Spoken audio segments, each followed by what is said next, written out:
Hi guys, this is our A45 S demo car, and today we're going to be installing a race chip. Now, some people might say, why not do a stage 1 tune? Why fit a race chip? On this vehicle, if you do a stage 1 tune, the traditional method, you have to replace or virginize the powertrain control module and also map the transmission control unit. This is because of torque limitations and other factors. Another benefit of the race chip, you get a very similar result. You also get the box, which can be removed and fitted to another vehicle.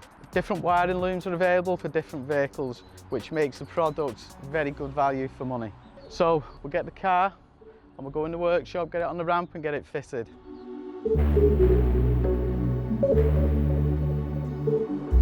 The car's in the workshop, get the bonnet up, get the engine cover off, we'll go from there. This thing here, this air intake from the front panel, obviously feeds the cold air direct in here. It can be quite difficult to get off. So we'll just grab our tool to get that off.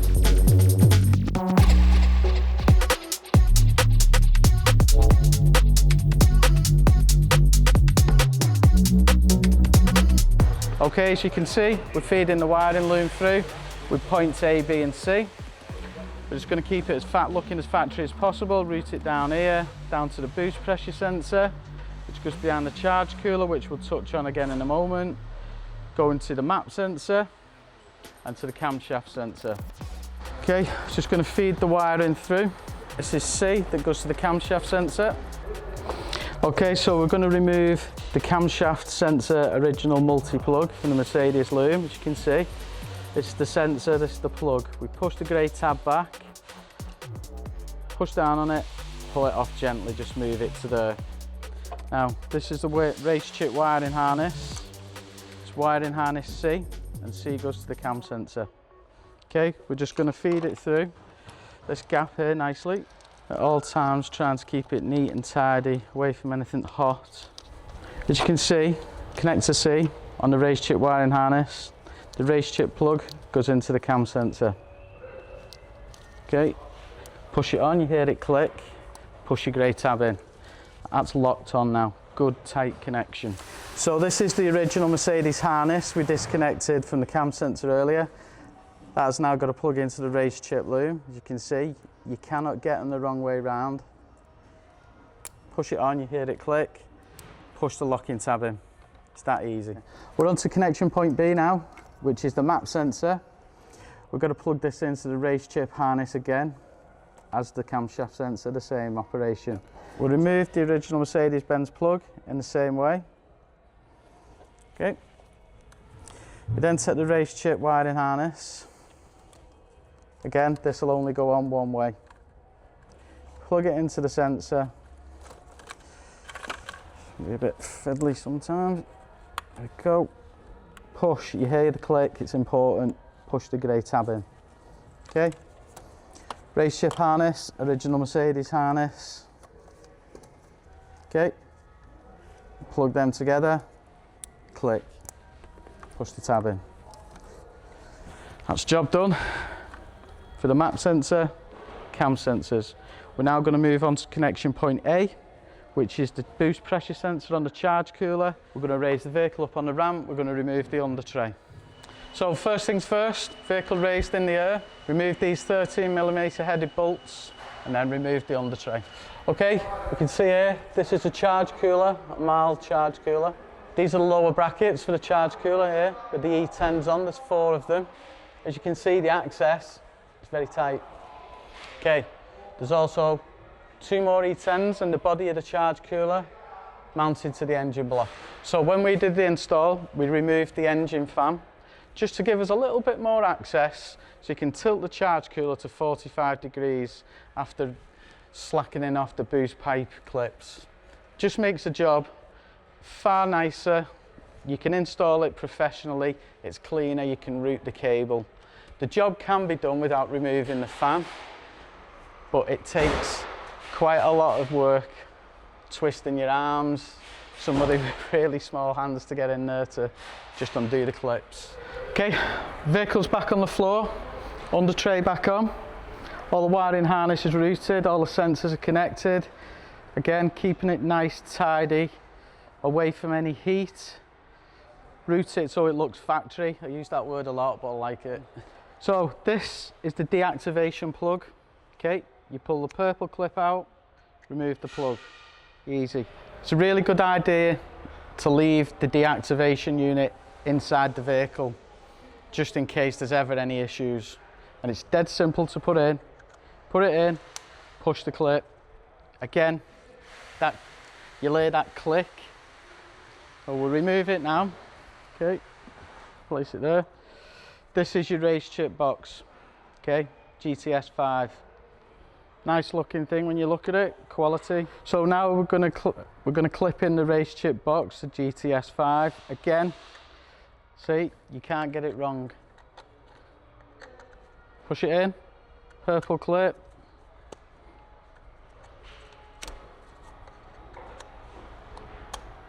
Click, that's it. The last thing to do is put the 4 mounting clips onto the RaceChip box with the zip ties that are supplied in the kit. Obviously mount it, put your zip ties through and secure it. So we're going to install this XLR throttle response unit. This may only look like a small product, but you get amazing results with them. Improves your throttle response. Some people want instant throttle response, some people want something a bit smoother. Now we're going to cut and fit this to the vehicle. Firstly, we have to remove the undercover where your feet would be, where around the pedals are. When you get under there, it's quite tight. You remove the Mercedes-Benz connector off the throttle pedal. You then install the XLR pedal tuning box connector into your Mercedes-Benz throttle. The Mercedes-Benz wiring loom then goes into this one. We mount this box on the A-pillar. There's a nice flat surface where one of the module boxes are, and it just sticks on there, looks nice and tidy. You can fit a zip tie to keep things nice and tidy, so it just looks factory. So that's both products installed. Only thing now is to install the app onto your phone. So first thing to do once the app's installed is go to the module and scan the QR code on the back, and that's on the GTS 5 module. We've now got that on our phones. The next thing to do is to follow the on-screen prompts through the app on your phone. So make sure the ignition's on in the vehicle, which we're on. So during the install through the app, you can set a warm-up timer. Now if you've got the OBD dongle, you can set it on temperature, otherwise it's a time-based thing. It's a good idea to set up as you're going through the install. We can go onto the app and we can adjust the power level as such through fine tuning. So you've got different levels, you've got like 1 to 7. You've got obviously your race, your sport and your eco, and you can adjust your XLR throttle pedal box to what sort of throttle response. Obviously if you're driving eco, you want a nice smooth response, you can set your pedal box to that as well. So there's only one thing less to do. This is the good bit for everyone. We're going to head out on road, quick short road test, and we're also going to then go over to Awesome and put it on the dyno. Right, let's see if the magic has happened. Sounds nice.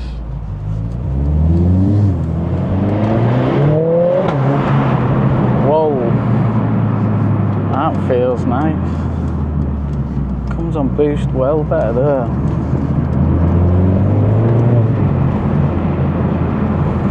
That response is unbelievable from like 2 litre turbo 16 valve, like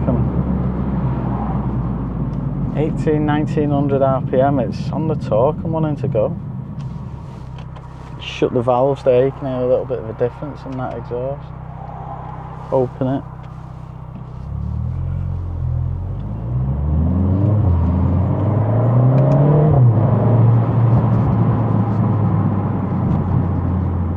It's worst jobs on a Thursday.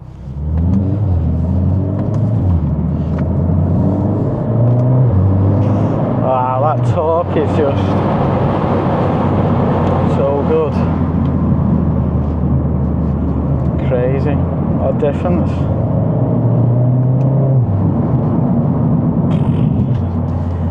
Throttle response and conjunction with that tuning box, it's just turned it in from like a quick car to a fast car. Just on the motorway, just have a little bit of acceleration.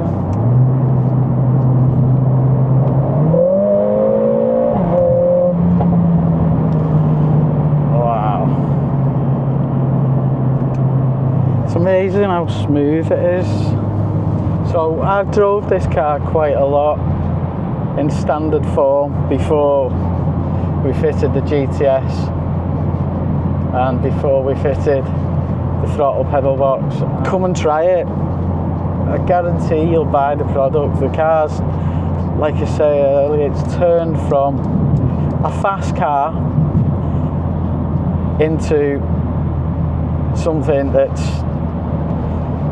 the next level from that. The acceleration and the torque is unbelievable, but it's not lost any drivability. If anything, I'd say it's gained drivability because you can drive a gear higher with the torque and it just pulls. It pulls from low down. It's for like a 2 litre 16 valve turbo, the low down power, the torque is like impressive. But we'll see when we get it on the dyno what figures it makes, won't we? It's actually made me think that I want to buy my own one of these now. That's how much of a difference it makes for me. It's just massive. The gear changes also feel a little bit crisper, a little bit sharper. Cruising, just touch the gear, just touch the accelerator, it's gone, it's changed. It's far more reactive. It's just to have this amount of performance and then you can just cruise in this. It won't offend your missus' eardrums and she's moaning at you saying this car's too loud. It just feels quality.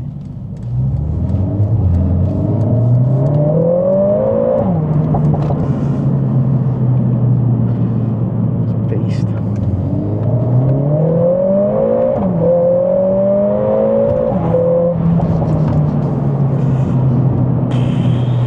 This car is fast now. It's quick before, but it's fast. I think it's like a point-to-point car for driving roads, let's say. It'd be pretty hard push to beat this.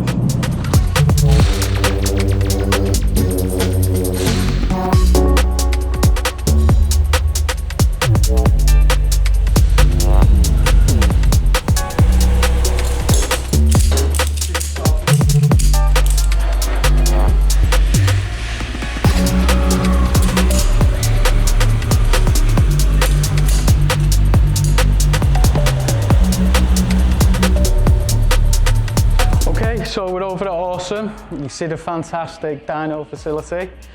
Now we've got the car on the dyno, all strapped down. As you can see, as we spoke about earlier, we've got the deactivation plug-in. This means the car is completely bone stock, back to standard. So we're going to give it a power run, standard form. We'll then remove the deactivation plug back in the GTS 5, and that'll see what difference it makes to the power.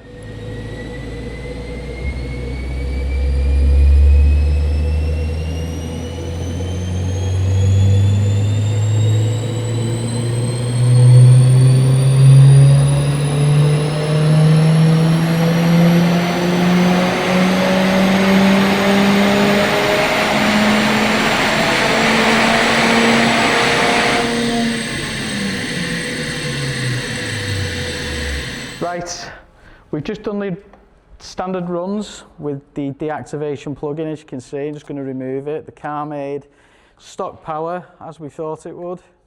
So we're now going to just re-plug the RaceChip in. There we go. So now we're going to do the power runs.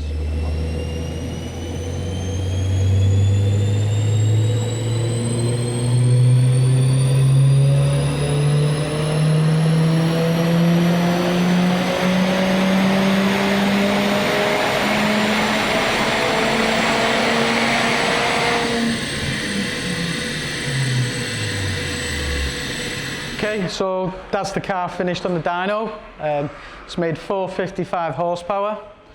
Now, anybody who's got an A45 S, when I drove this vehicle over, the difference from stock to the RaceChip fitted, night and day.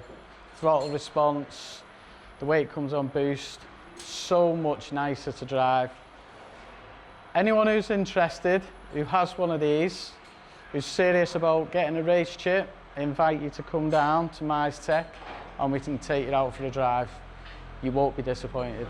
So if there's any messages about anything you've seen today to do with the A45 S, drop us an email or drop something in the comments box for us to have a look at.